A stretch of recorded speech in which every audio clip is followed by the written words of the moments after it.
I'd wanted to shoot a water housing photo for a while. I just like the surf photos where like the surfer will be on a wave and then the photographer is kind of halfway, like on the line of the water, so you can see underneath as well. Finding a spot where that would work for the trick and for lighting, being able to actually light up the water, be somewhere where it's not too deep. I mean, there are so many complicated factors to finding that spot.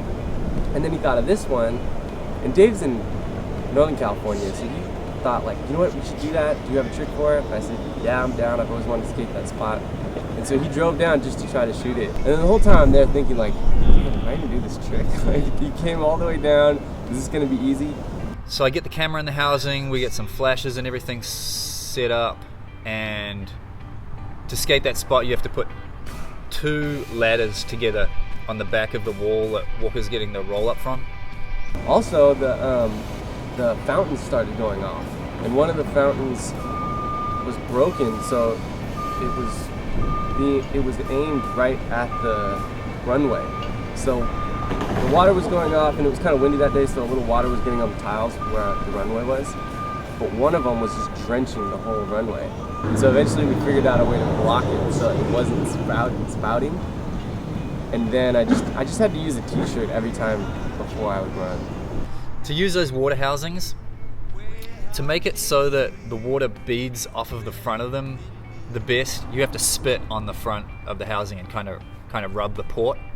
The thing that was the hardest about it was once the fountains were on, there was spray that was coming and getting on the front port of the housing. So I couldn't just hold the camera there and wait for him to come because it would get water all over it, and then there would be drops of water in front of his body in the photo.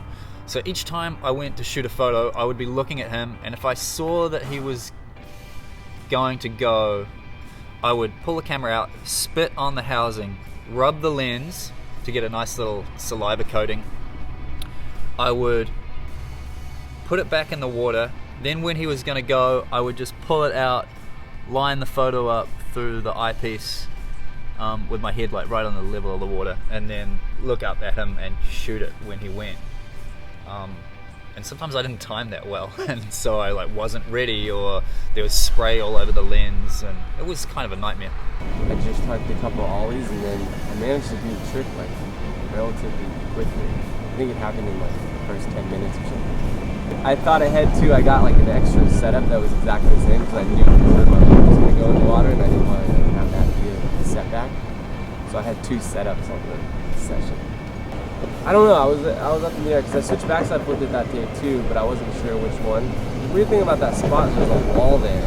So I kind of figured out how to make the angle for a switch tray work so I could just avoid hitting that wall. But then after the switch tray happened, it didn't even feel like we'd had a skate session, after Dave driving all the way down San Diego, this whole day of setting up for the photo, and then it happened real quick. I just felt like, I gotta still skate, we have all the dudes here. John was there and Chris was there.